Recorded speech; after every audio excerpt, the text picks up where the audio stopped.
Le Bloc a voté pour garder au pouvoir le gouvernement le plus centralisateur et coûteux dans notre histoire 188 fois.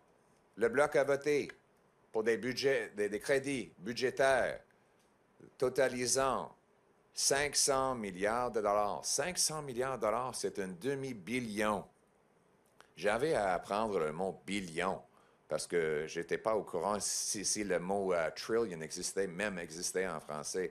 Mais il faut apprendre d'autres mots pour pouvoir exprimer la grandeur de la dette tout en respectant la loi sur les langues officielles au Canada. Donc, billion, c'est 1000 milliards de dollars. Notre dette a doublé à cause du Bloc libéral.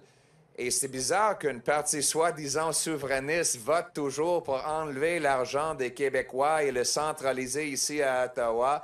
Le Bloc a voté pour la taxe carbone, le hausse dans le deuxième taxe carbone qui, oui, s'applique au Québec de 17 sous le litre. Le Bloc a voté pour augmenter les taxes sur les gains en capital, sur les fermiers québécois, des entrepreneurs québécois, des médecins québécois. Et maintenant, le Bloc menace à voter encore pour garder Justin Trudeau au pouvoir.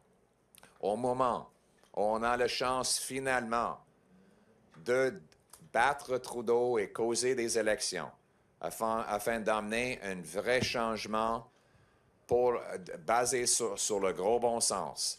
Que dit Yves-François Blanchet qui considère encore garder Justin Trudeau au pouvoir?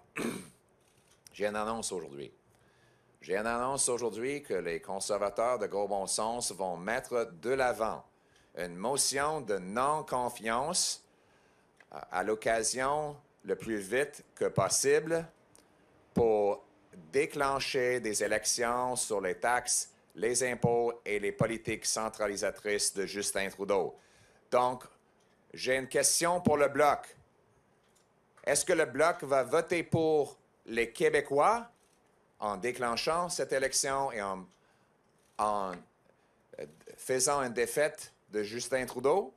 Ou est-ce que le Bloc va voter pour garder au pouvoir le gouvernement le plus centralisateur et coûteux dans notre histoire? C'est ça la décision pour le Bloc. Ils doivent le prendre avant les élections partielles.